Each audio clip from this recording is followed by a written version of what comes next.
Mis amados, vamos a hacer oración. Padre, en esta mañana te damos gracias por tu presencia en este lugar, porque tú nos traes para bendecirnos, para corregirnos, para exhortarnos, para animarnos, pues tu palabra me pide, tu Espíritu Santo me pide, me exige que reprenda, que predique, que exhorte, que trace la palabra del Señor. Y en este instante invocamos tu nombre, Señor.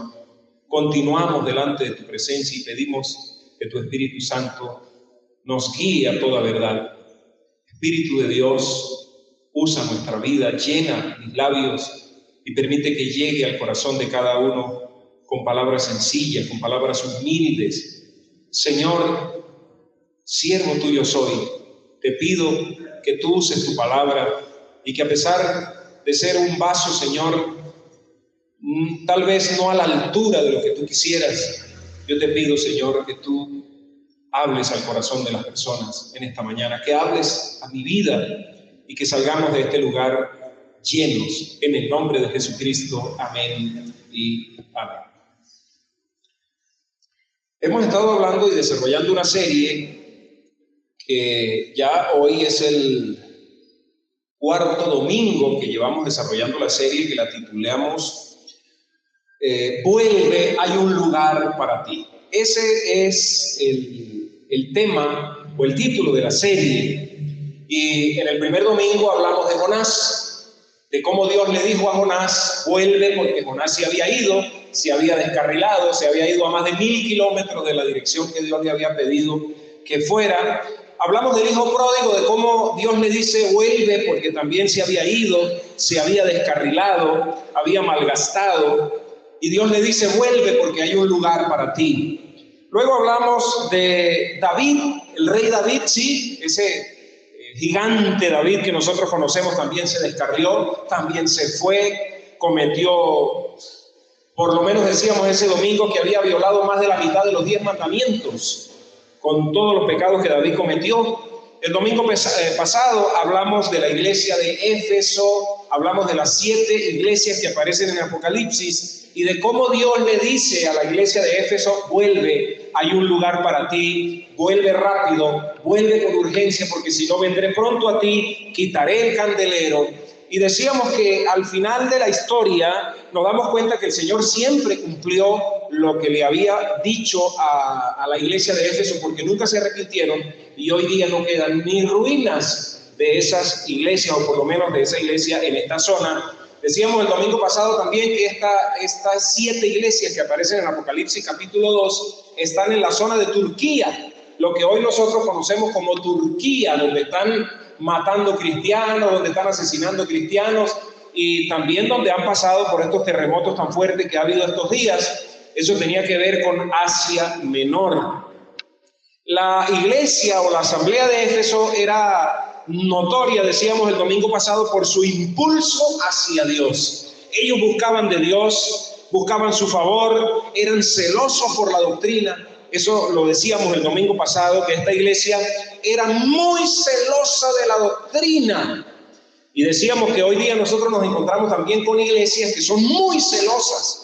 Algunas se llaman sanas doctrinas, otros dicen que ellos tienen la doctrina más pura, más santa. Decíamos el domingo pasado que hay algunas iglesias que dicen que ellos no se contaminan con iglesias mundanas porque las mujeres usan de pronto un pantalón y son celosísimos de la doctrina, pero no tienen amor. Y es lo que el Señor le señala a la iglesia de Éfeso. Fue una iglesia misionera y es interesante ver esto. Fue una iglesia misionera durante toda una generación y se destacó en todas estas áreas. Pero la iglesia de Éfeso abandonó su primer amor. ¿Cuál fue su primer amor?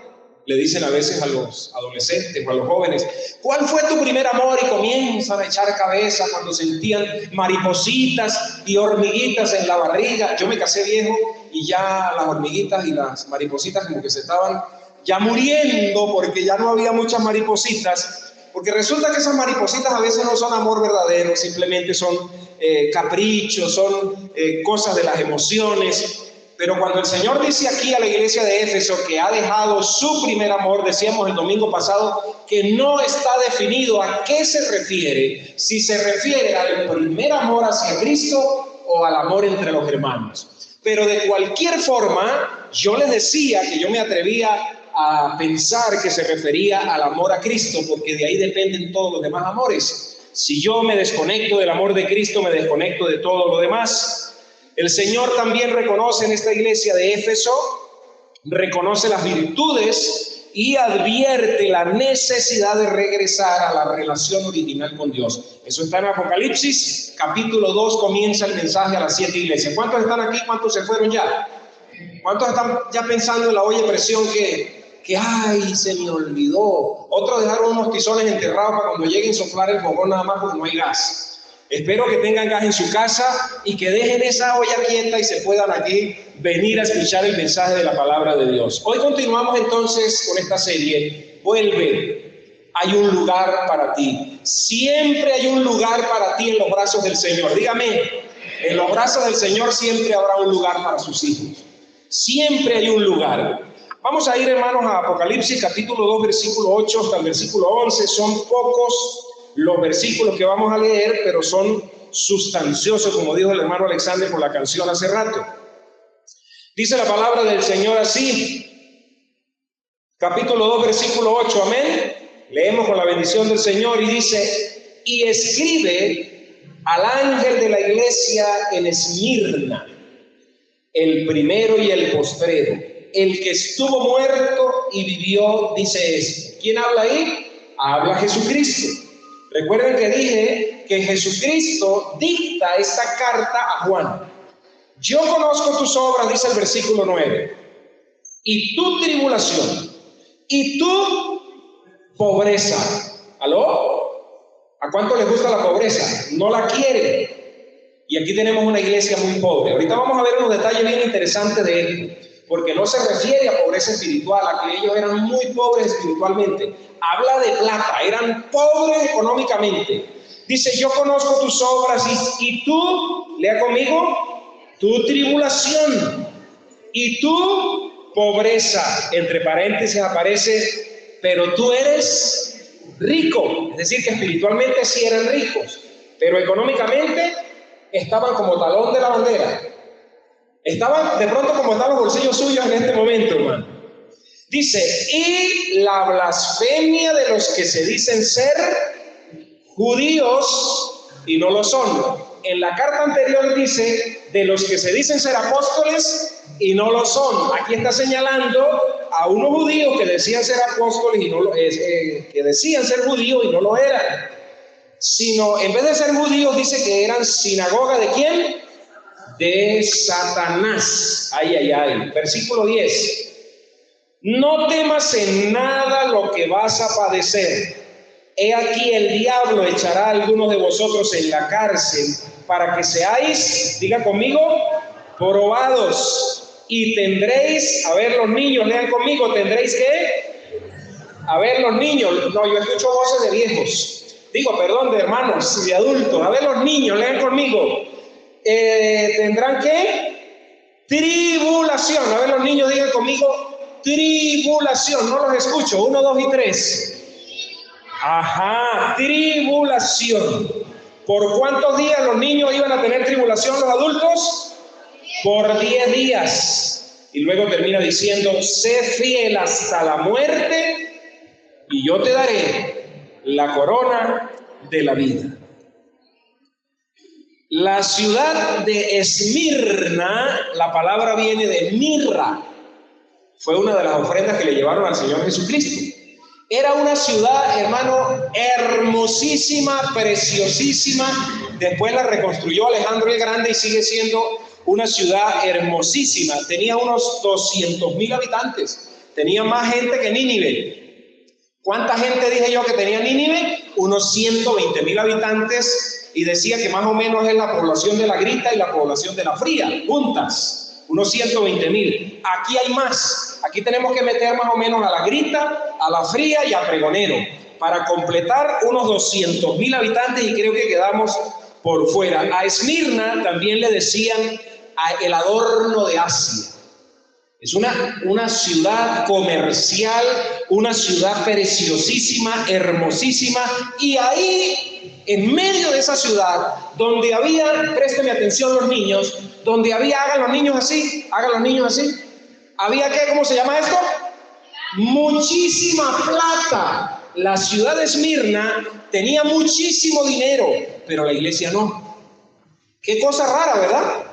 A veces estamos en pueblos donde se mueve la plata parejo, pero en la iglesia a veces pensamos para uno decir y un bombillo y si se nos daña, ¿y cómo vamos a hacer?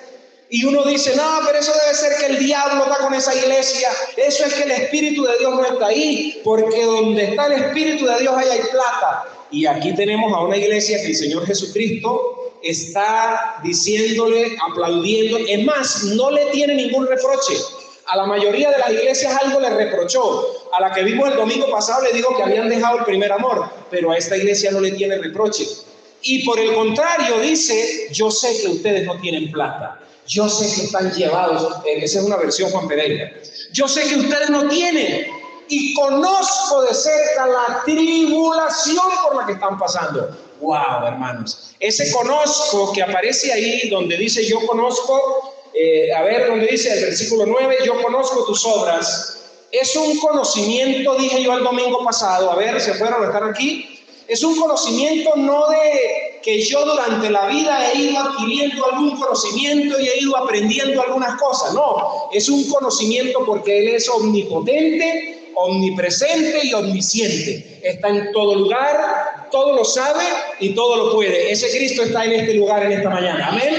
Él conoce de cerca tu dolor, Él conoce de cerca tu dificultad económica. Ese es el Cristo al cual adoramos y al cual le servimos. En estos versículos, hermanos, tenemos una dedicatoria en primer lugar. Aparece en el versículo 8 una dedicatoria, dice, y escribe al ángel de la iglesia. Dijimos el domingo pasado que el ángel de la iglesia es ¿quién? Se fueron, me quedé solo en la iglesia, hermano. El pastor de la iglesia. Ahí cuando dice que escribe al ángel de la iglesia se está refiriendo al anciano, se está refiriendo al pastor. El Señor Jesucristo le dice a Juan, que fue el mismo que escribió el Evangelio de Juan y las cartas de Juan, le dice, agarre papel y lápiz, aunque no había papel todavía, le dice, escribe. Es una orden, ese escribe es una orden que le dan a Juan y le dicta lo que tiene que escribir, al igual que el Señor entregó los 10 mandamientos a Moisés, se los entregó y le dijo, esto es lo que tú le tienes que dar al pueblo. Y nosotros vemos aquí un carácter de urgencia del Señor Jesucristo. Escribe al ángel de la iglesia en Esmirna, el primero y el postrero. Wow, está haciendo una presentación del mismo. Está presentando sus credenciales el Señor Jesucristo. Y dice, el primero y el postrero, el que estuvo muerto y vivió. ¡Wow! Para nosotros aquí en Pregonero, con este clima, donde no nos están matando por ser cristianos, no entendemos ni nada de eso. Pero como el Espíritu de Dios quiere que nosotros nos metamos en el papel, el Espíritu Santo está diciendo por medio de su palabra que a ellos los estaban matando, los estaban persiguiendo. La ciudad de Esmirna era una ciudad muy poderosa económicamente y no soportaban a los cristianos por nada del mundo. Pareciera a veces que la gente que tiene mucha plata no soporta a los cristianos. Y si son pobres, menos.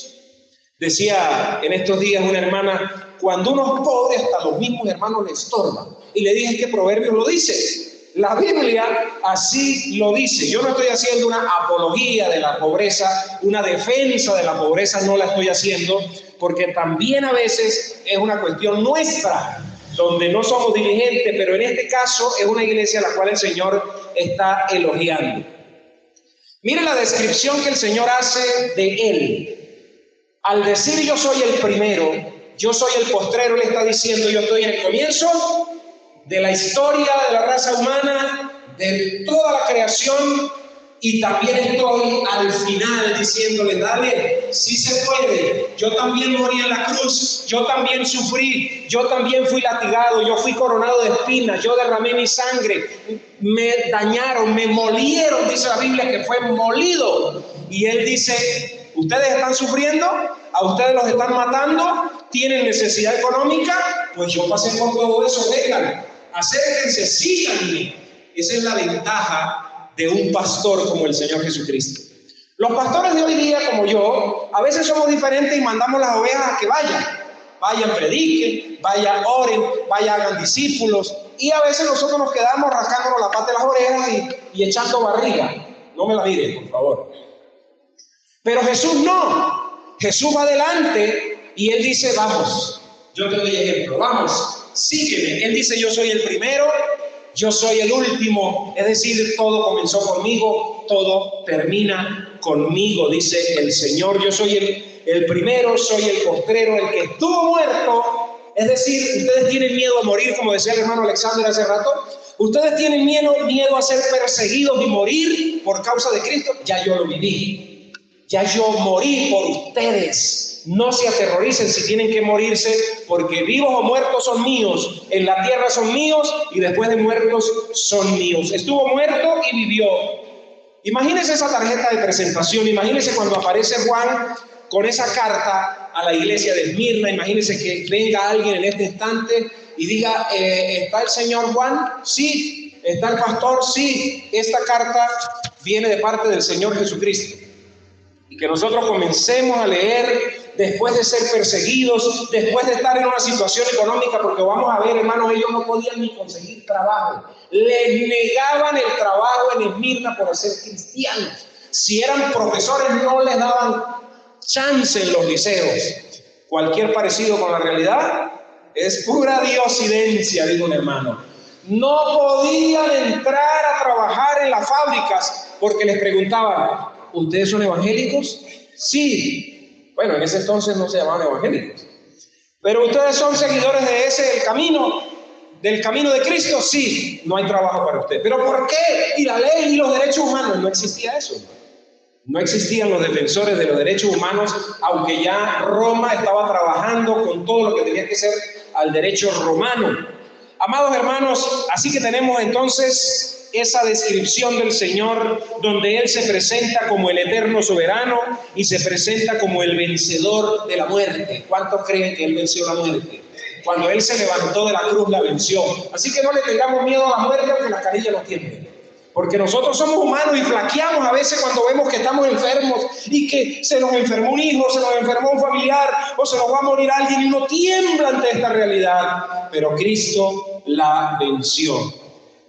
Luego en el capítulo 2, en el versículo 9, vemos la aprobación. Mire lo que dice aquí. Yo conozco tus obras y tu tribulación. ¿Sabe que me llamó la atención? Que toda palabra que comienza con tri tiene que ver, hermanos, con presión, con falta de oxígeno, con problemas, con ahogarse, con dificultades. Casi todo lo que comienza por tri tiene que ver con problemas y con dificultades. El Señor le dice, yo conozco tus obras y tu tribulación. El Señor conoce tu obra. El Señor sabe lo que tú estás haciendo. El Señor sabe lo que tú estás sufriendo. El Señor sabe cuando tú vas a la nevera y la nevera parece la represa. Y a veces ni luz tiene porque al salmudillo se le quemó. A veces cae una gota de agua, hermanos, desde el congelador y pasa hasta abajo porque no hay nada en que atrancarse. A veces me hace recordar una nevera que teníamos a veces mi prima Nancy y yo, que está aquí, la hermana del hermano Orlando y de Freddy. Vivimos juntos en San Cristóbal y teníamos una nevera, hermanos, que la abríamos y era agua y luz, como una represa, agua y luz. Y ahí había, hermano, unas, ¿cómo se llama? Unas parrillitas, porque ustedes estaban imaginando una bandeja, no. Unas parrillitas oxidándose y unas buenas jarras de agua así. Hermanos, pero en medio de eso estuvo el Señor. Y aquí estamos. A veces el Señor le permite a uno pasar por dificultades. Él le dice a esta iglesia, yo conozco tus obras, conozco tu tribulación y conozco tu pobreza. Wow, hermanos, qué tremendo lo que el Señor le está diciendo a la iglesia de Esmirna, que vivía en medio de una sociedad donde los miraban por encima del hombro porque ellos no tenían plata. Y qué cosa tan tremenda, hermanos, es andar con gente de plata y que no conozca de Dios. Qué cosa tan tremenda es andar con gente de dinero, o trabajar con gente de dinero, o vivir en una ciudad con gente de dinero y que no tenga temor de Dios. Amados hermanos, el Señor Jesucristo se presenta de una manera tan especial, tan tierna. No se presenta con un dedo acusador, no se presenta diciendo te voy a ahorcar, José Mora. No, yo conozco tus obras, conozco lo que estás viviendo. ¿Cómo sería esa carta cuando la leyeron en la iglesia, hermano? Si a nosotros nos impresiona, ¿cómo sería el detalle con el que ellos quedaron diciendo, wow, nos conoce nuestra necesidad? Posiblemente tú estás aquí sentado y dices, wow, esta enseñanza es para mí. El Señor sabe que hoy no tengo nada para almorzar en la casa. El Señor sabe que no tengo cómo comprar el medicamento. El Señor sabe por la tribulación que estoy pasando. El Señor sabe por la dificultad que estoy pasando. En esa aprobación que el Señor les hace, les dice que Él conoce la tribulación, que Él conoce la pobreza. Yo conozco esas dos cosas por las que tú estás viviendo, dice el Señor. Con conocimiento divino.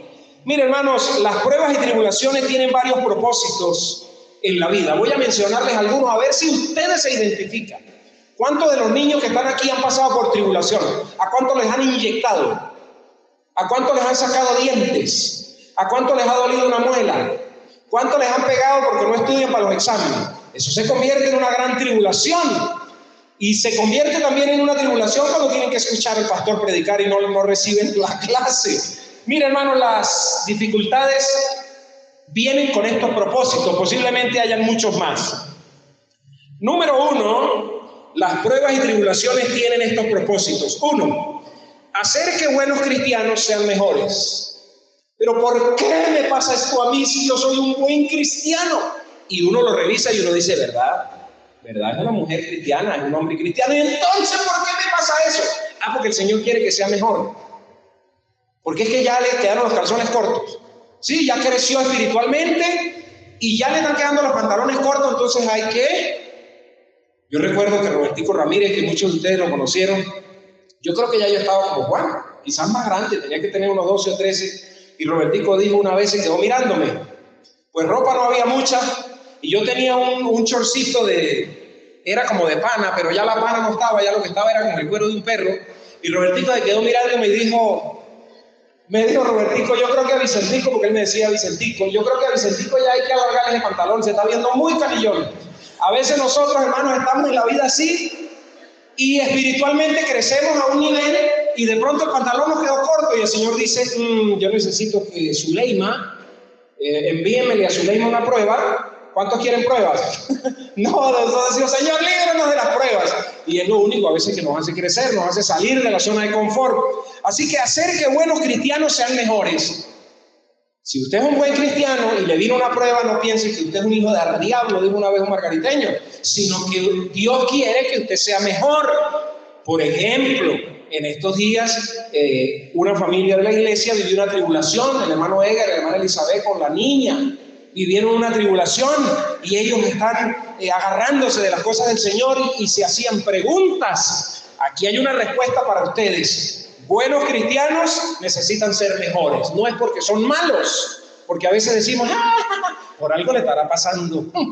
Algo haría. Y no es algo haría, es que el Señor quiere que nosotros seamos más grandes, que ya los calzones sean más largos. Número 2, aquí viene también esto, que es las tribulaciones y las pruebas vienen para disciplinar a cristianos que se han apartado. Entonces vienen tribulaciones, vienen dificultades, vienen aprietos, pero vienen con propósito. Cristianos que se han apartado, cristianos que se han alejado, mándenmele para allá, Juancito, que está como muy descarriladito, mándenmele una prueba para que en medio del dolor o en medio de una cama de clínica o de hospital o de una enfermedad terminal, yo lo voy a sanar, pero vamos a dejarlo pasar por ahí un tiempito. Entonces, las personas vuelven, también vienen las pruebas para eso. Número 3, para manifestar el poder de nuestro Señor. No dijo el Señor, esta enfermedad no es para muerte, es para que se manifieste la gloria del Señor. También vienen para dar al cristiano la oportunidad de tener comunión en los sufrimientos de Cristo. ¿No dice la Biblia que nosotros somos partícipes de los sufrimientos de Cristo? Pero no queremos. Y hoy día vivimos un evangelio, hermanos, donde yo no sé de dónde salió. O bueno, sí sé, pero no es de Dios precisamente. Donde tú no te puedes enfermar, donde tú no puedes sufrir, donde tú no puedes llorar, donde no se te puede morir un familiar, donde si tienes esto es porque es del diablo, donde si te pasó algo es porque es del diablo, es porque estás en pecado. No, hermano, no necesariamente es así. A veces es para dar la oportunidad de que tú sufras, así como Cristo sufrió. Ayer pasó la hermana Leida un video que me estremeció al grupo de la iglesia. Unos cristianos, hermanos, los meten en bolsas plásticas y los tiran al piso hasta que se asfixian o hasta que alguno de ellos decida negar a Cristo. Eso le pasó a la gente de Esmirna. O negaban a Cristo o se morían. O negaban a Cristo o conseguían trabajo. O negaban a Cristo o conseguían para comer. Nosotros no hemos llegado a ese nivel. Donde usted vaya al supermercado y le diga, usted es evangélico, entonces no vendo nada. Resuelva. Pero mire que yo tengo aquí la plata, no me interesa. Hermano, es estremecedor ver a esos cristianos, mujeres, les quitaron la ropa, le dejaron solamente la parte de arriba y la ropa interior y las metieron en unas bolsas grandes y las amarraron.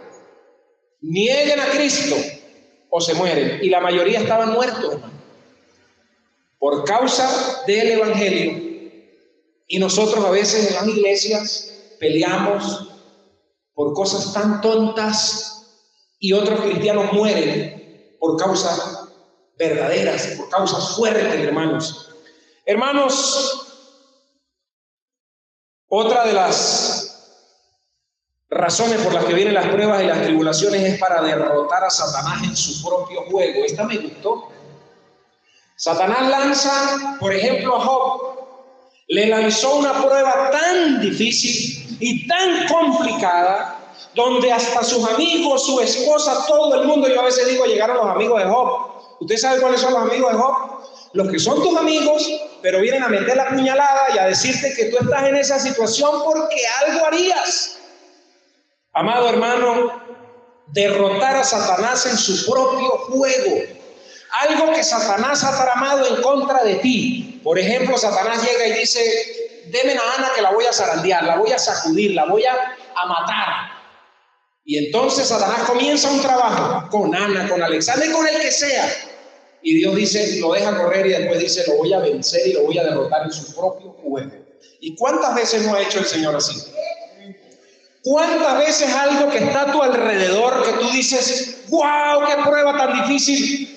Y el Señor viene como poderoso gigante y de pronto resuelve la situación y uno dice, wow.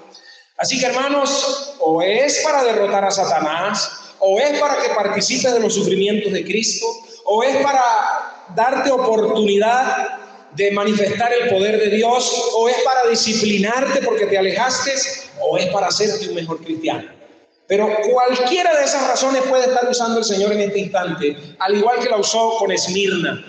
Hermano, la palabra tribulación la define el diccionario como asedio, presión o cualquier cosa que carga el espíritu. Eso me llamó tanto la atención, hermanos. Esa es la palabra tribulación, algo que causa un asedio, que tú sientes que te están acechando. No sé cuántos lo han vivido. Y tú miras alrededor y dices, ¿qué es lo que está pasando? Porque hay un asedio espiritual y hay un asedio en lo terrenal de las personas, de los vecinos, de los amigos, de las personas que están en contra del evangelio, las personas que practican brujería, las personas que hacen lo malo, porque tú te conviertes en un estorbo para ellos, para el avance del reino de las tinieblas. Entonces, eso te carga espiritualmente. Y tú espiritualmente vas con una carga enorme. Y de paso, los cristianos evangélicos tendemos a cargar callados. Vamos callados y no decimos nada. Y el Señor dice, pero si dejé la iglesia para eso. Pero es que yo en la iglesia no puedo confiar con nadie, porque porque de paso entonces nos volvimos chismosos. Entonces viene alguien con una carga a compartir, que viene con un asedio, que viene con una presión, pero nos volvimos chismosos, que es parte de estar alejado de Dios, y entonces ya tampoco podemos ser familia en la iglesia. Porque es que si yo le cuento, una hermana ya le decía Radio Mundial. Radio Mundial, porque rapidito se enteraba todo el mundo. Y de paso, hermanos, lo hacía espiritualmente. Vamos a orar por el hermano fulano que le fue infiel a la esposa. Entonces era supuestamente una oración, pero todo el mundo se enteró.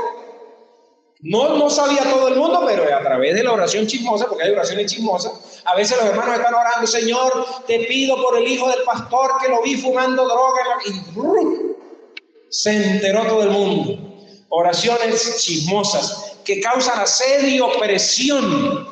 Hermanos, el Señor conocía por lo que estaban pasando en cuanto a presión de los no creyentes. Los no creyentes estaban ejerciendo una presión. A ver, ¿cuántos aquí en Pregonero están recibiendo presión de los no creyentes? De una manera u otra.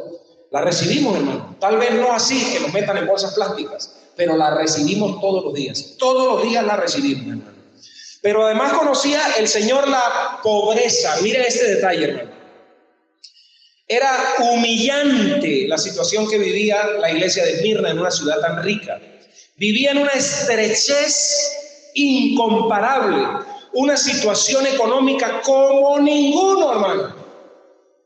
Usted sabe lo que es que yo tenga un estatus económico bueno y de pronto por meterme a cristiano me vea dentro de la iglesia de Esmirna, una pequeña iglesia dentro de esa gran ciudad, y de pronto mis finanzas se me vengan para abajo, porque ya yo no puedo como hijo de Dios participar en los negocios que participaba, en las cosas que hacía, y entonces económicamente para abajo, y de paso llego a la iglesia y me consigo aquí al tetronilo y me dice: algo habrás hecho, porque eso no es de Dios.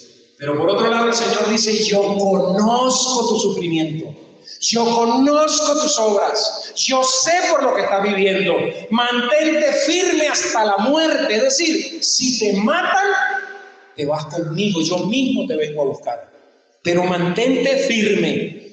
Amados hermanos, era una situación muy humillante.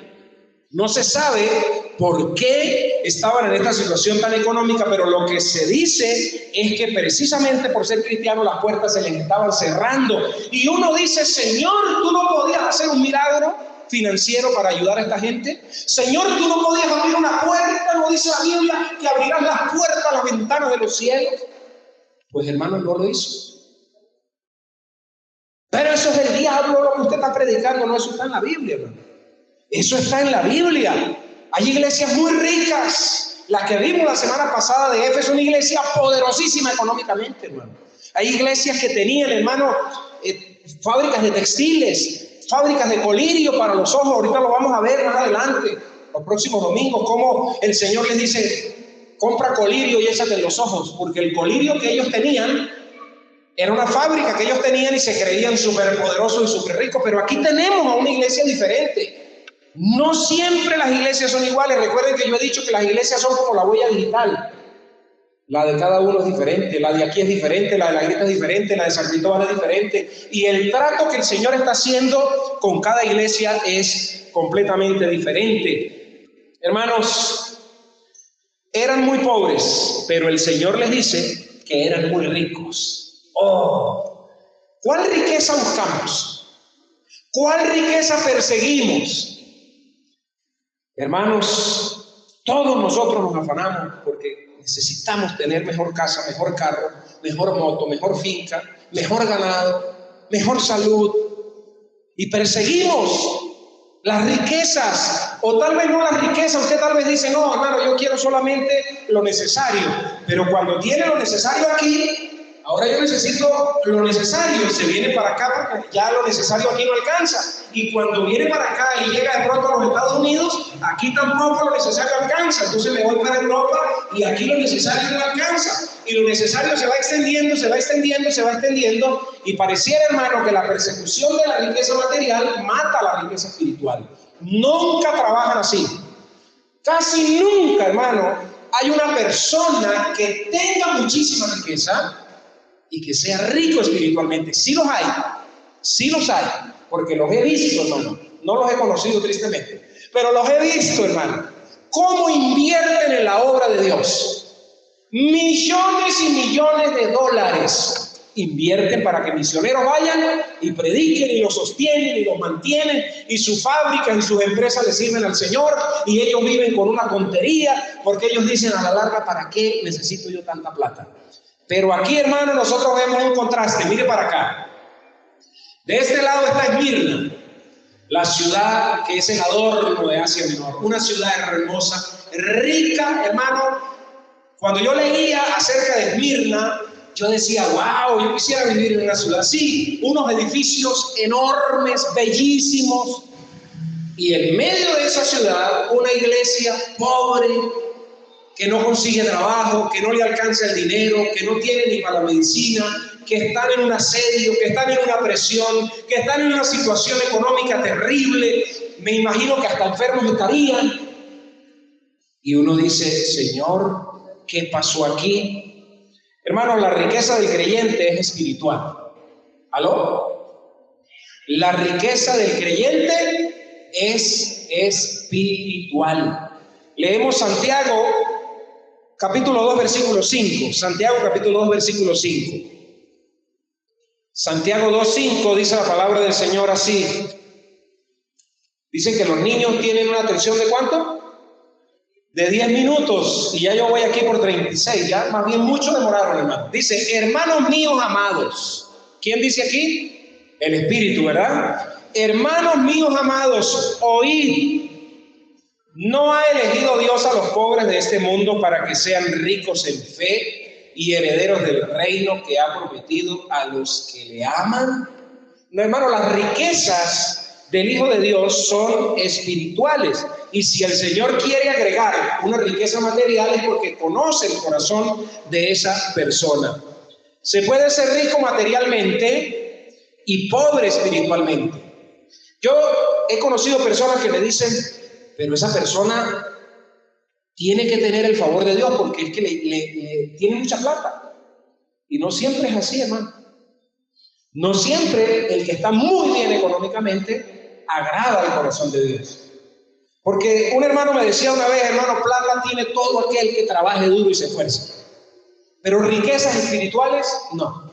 Las riquezas espirituales también requieren trabajo y esfuerzo, pero no precisamente en lo económico. Hermanos, se puede ser pobre económicamente y rico espiritualmente. Ahora, si yo le estuviera hablando aquí a pura gente multimillonaria, ¿cómo se sentiría? Porque es que, hermano, miren, es fácil predicarle a alguien que no tiene nada. Es fácil llegarle con una paca de harina pan, o aunque sea de mercado, y llegar y decirle, mire, aquí le tengo esto. Y a través de la paca de harina yo le predico, porque la persona tiene una necesidad física, tiene hambre, no tiene que comer. Y entonces yo le predico y aprovecho y le digo que él está separado, que está perdido, que está alejado.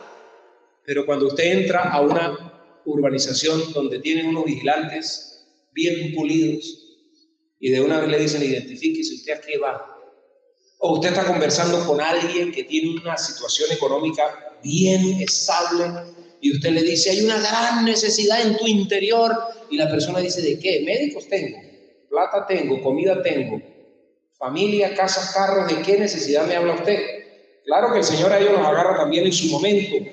Pero, amados hermanos, la riqueza, sea usted rico o sea usted pobre, la mayor riqueza tiene que ser espiritual, y es lo que usted tiene que buscar. Por último, voy con la exhortación. Hablamos de la descripción del Señor, hablamos de la aprobación que el Señor le hace a esta iglesia, y voy a hablar de la exhortación final que el Señor le hace a esta iglesia. Dice el versículo 10, lea conmigo el versículo 10. No temas en nada lo que vas a padecer. Hermanos, miren para acá. Es una promesa del Señor, escúcheme bien. Es una promesa del Señor que tú y yo vamos a padecer.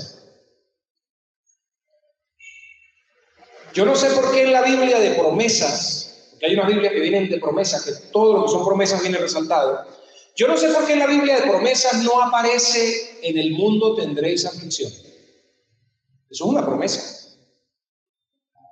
En el mundo tendréis aflicción, pero confiad, yo he vencido al mundo. Amados, aquí le dice el Señor, no temas en nada lo que vas a padecer. Ya le estaba diciendo lo que iba a suceder. No temas en nada lo que vas a padecer. He aquí, lea conmigo, el diablo, ¿qué dice? Echará a algunos de vosotros en la cárcel. ¿Usted se imagina cuántas rodillas estaba doblando esa iglesia para que no metieran a los hermanos a la cárcel? Hermano, mire, es tan delicado llegar yo y decretar, por ejemplo. Imagínense que yo estaba ahí y yo como predicador llegue y diga, yo decreto que ninguno de los que están aquí van para la cárcel. Y el Señor en el cielo dice, mira, ya yo le dije a ellos que Satanás va a mandar a algunos de ellos a la cárcel. Por eso es que hay que tener tanto cuidado con los decretos, porque el que decreta es una autoridad. Y si, por ejemplo, la voluntad de Dios es que de algunos de nosotros de aquí nos enfermemos, o vayamos a la cárcel, y vengo yo y decreto que no, Dios dice, ¿y quién es usted? Yo es el que sé, el que me muevo dentro de las iglesias, el que me muevo con los pastores, el que bajo la visión, el que sé cómo llevar las cosas, yo sí decreto las cosas, dice el Señor.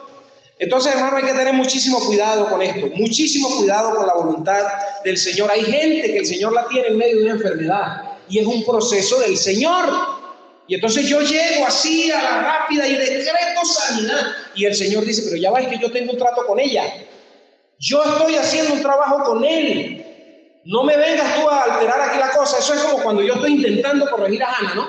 ¿Sí? Mire, Hannah, y viene alguien y dice, ay, deje a la niña quieta, no le haga eso. A uno le provoca como decir, déjeme que yo estoy haciendo un trabajo con la niña, la estoy interesando, usted no conoce de cerca porque yo le estoy corrigiendo esto. Algo así somos nosotros cuando nos queremos meter en las cosas del Señor. Hermanos, aquí le dice, no temas en nada lo que vas a padecer. He aquí el diablo echará a algunos de vosotros en la cárcel para que seáis... ¿Se fueron? ¿Se murió? Para que seáis probados. ¿Cuántos quieren ser probados? Hermano, es duro, hermano, cuando la prueba viene. Viene, hermano. Mire, hermanos, esta semana comenzamos el lunes el trabajo. Y hay un hermano de la iglesia porque siempre nos apoya con el trabajo, que es el hermano Orlando. Él me llama y me dice, dígale a José y a David para que vamos a desayunar. Fuimos, él nos brindó unas empanadas, nos sentamos, comimos, estábamos hablando del trabajo, de lo que había que traer, de los materiales que había que traer, que si cabilla, que si tubo, todos emocionados. De pronto llega el hermano José y dice, hermano Orlando, ¿usted dejó abierta la puerta? Y él dice, no. Cuando terminamos de comer y nos fuimos, lo habían robado, hermano. Le habían abierto la puerta, le abrieron la caja, lo robaron. Inmediatamente yo le dije al hermano, esto es una prueba, hermanos. Esto es una prueba.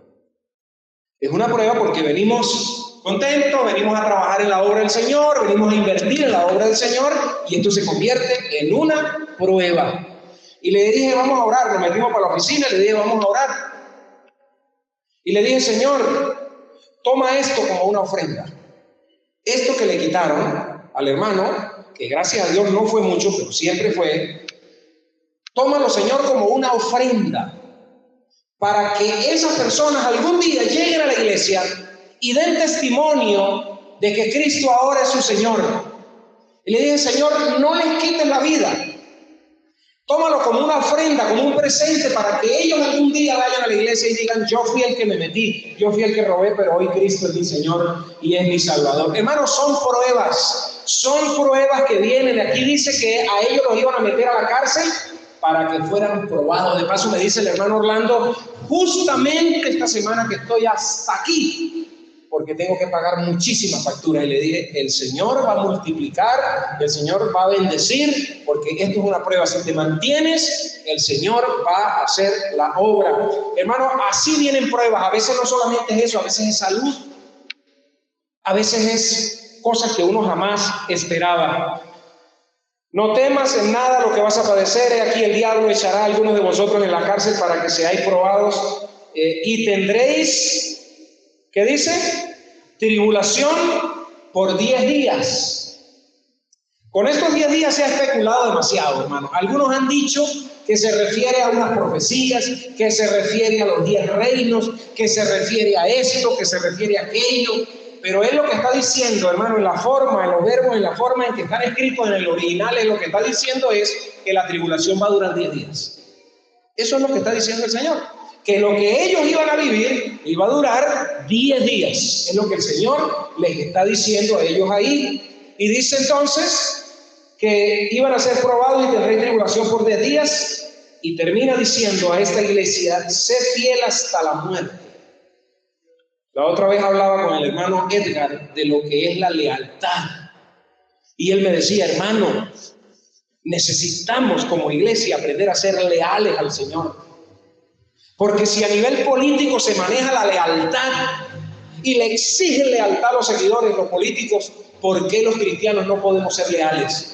¿Por qué a la primera tambaleamos? ¿Por qué a la primera si nos vamos y nos tiran una puerta ya no queremos predicar? ¿Por qué vamos y si vemos que hay un endemoniado nos asustamos? ¿Por qué tambaleamos y se burlan de nosotros? Amados hermanos, sé fiel hasta la muerte y yo te daré la corona de la vida. Qué hermoso, hermano, como el Señor promete esta corona. Hermano, no temas en nada lo que vas a padecer. Dejen de temer a pesar de lo que vivan. El Señor nunca esconde a los suyos el costo del servicio y el testimonio cristiano. ¿Me escuchó? Nosotros a veces sí. Nosotros con tal de ganar personas para la iglesia, no para el reino, porque a veces somos así, queremos ganarlos es para la iglesia y no para el reino, y por eso no tenemos temor de ir a sacar gente de otras iglesias y llevarlos a otras iglesias, porque queremos que nuestras iglesias crezcan, pero no el reino. Si yo agarro y saco una oveja de otra iglesia, yo no estoy haciendo crecer el reino, estoy haciendo crecer la iglesia, pero el reino de Dios no. El reino de Dios crece cuando yo voy y salgo los inconversos y los traigo al reino de la luz. Y aquí entonces, hermanos, el Señor no esconde a ninguno de los que estamos aquí el costo de ser cristiano. Tú estás en un lugar donde puedes hasta perder la vida. ¿Me escuchaste? Tú estás en un lugar donde puedes ser perseguido. Estás en un lugar donde hay burlas, donde hay persecución, donde puedes perder la vida por causa de Cristo. Porque hay gente y hay espíritus y hay potestades y principados que no están contentos con el trabajo que está haciendo la iglesia Sion, con el trabajo que hace la iglesia de Cristo aquí en Pregonero. Y el Señor no le esconde a la iglesia los sufrimientos, le dice, vas a sufrir, vas a padecer, el diablo va a meter a algunos de ustedes en la cárcel. Uno dice, ay, mejor no le hubiera dicho, no, mejor no les diga nada, no le diga nada a los hermanos, no le diga que se van a burlar, que se van a reír, no les diga que los van a perseguir. No, hermano, eso no es cristianismo. Hay gente que a veces viene a la iglesia y me dice, hermano, chévere, me gustó la iglesia. Y pues eso es bonito, ¿verdad? Porque uno no quiere que la gente se vaya diciendo, uy, qué porquería de iglesia. No, uno se alegra cuando dicen, me gustó. Pero hoy el Espíritu de Dios nos dice, pilas, porque están en un lugar sumamente peligroso, que se llama la iglesia de Jesucristo. Hermanos, termino diciendo esto. A ellos se les acusaba de ser desleales por adorar a Jesús, porque ellos tenían que adorar era a sus dioses. Se les acusaba de ser ateos por adorar solo a un Dios. ¿Usted sabe lo que es que a mí me acusen de ateo? Porque yo no tengo 20 dioses o 100 dioses como ellos, sino que uno solo. Los acusaban entonces de ateos. ¿De qué más acusaban a la gente de Esmirna? Se les acusaba de inmoralidad. ¡Wow, hermanos! Se les acusaba de inmoralidad por celebrar el ágape o fiesta de amor cristiano. Se encerraban los hermanos a celebrar el ágape y entonces la gente de Esmirna los señalaba de inmoralidad. son unos inmorales. ¿Quién sabe qué porquería estarán haciendo allá adentro esa gente? ¿Quién sabe en qué se lo pasarán? Se les acusaba entonces de todas estas cosas a la iglesia de Esmirna para que seáis probados, dice la Biblia. ¿Quién fue probado por fuego?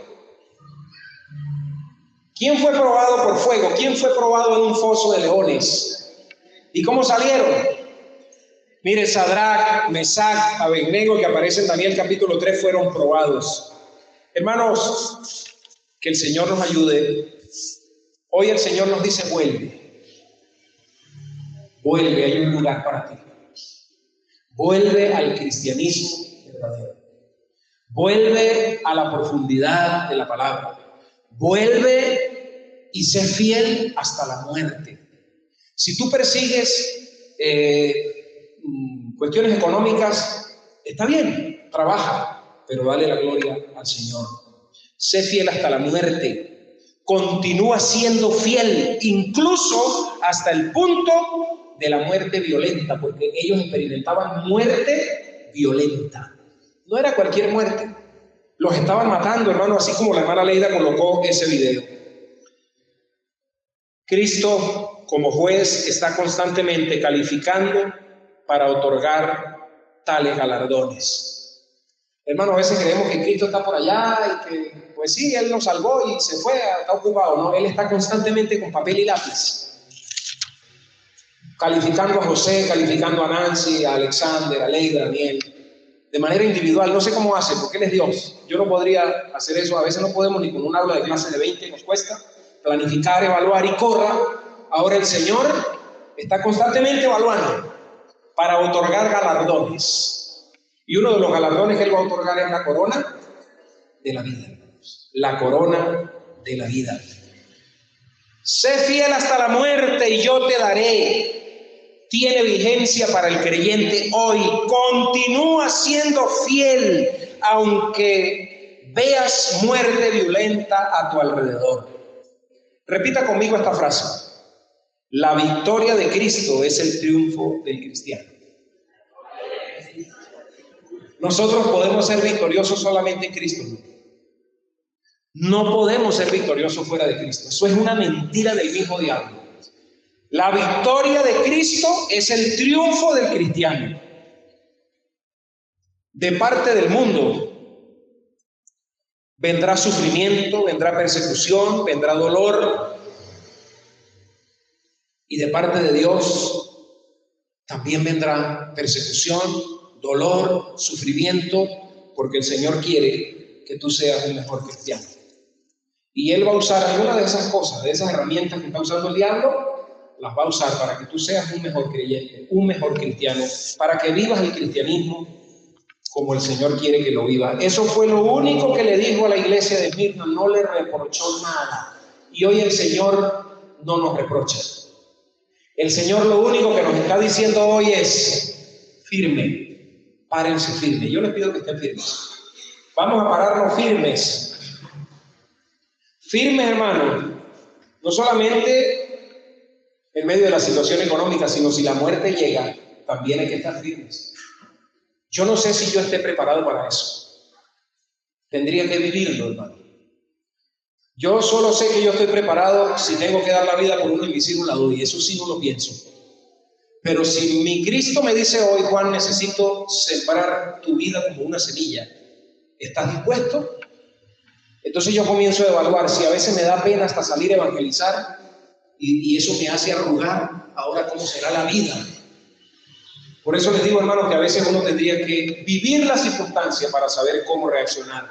Pero es bueno que le pidamos a Dios en este instante que nos ayude a ser fieles, que nos ayude a mantenernos firmes. Comience a hacer oración, hermano. Padre, te damos gracias en esta mañana por tu palabra. Gracias por lo que tú nos has hablado. Hoy, Señor, por medio de tu palabra, no nos reprochas, solamente nos dices que nos mantengamos firmes donde estamos.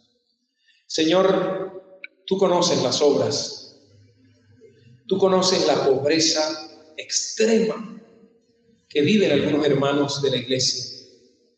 Tú conoces, Señor, la situación que viven algunas familias pastorales, algunos hijos de pastores, Algunos misioneros que no tienen ni cómo comer, misioneros que están en la selva, misioneros que están en las ciudades, mujeres de Dios, hombres de Dios, que hoy no tienen cómo comprar un tratamiento, cómo comprar un almuerzo. Y nosotros te damos gracias en esta mañana por tu palabra, por tu Espíritu Santo, por hablarnos de una manera tan especial a nuestras vidas. Tú nos dices, manténganse firmes. Manténganse firmes porque yo conozco de cerca lo que vives y estoy ahí para sostenerte. Yo soy el primero, yo soy el último, yo soy el alfa, yo soy la omega.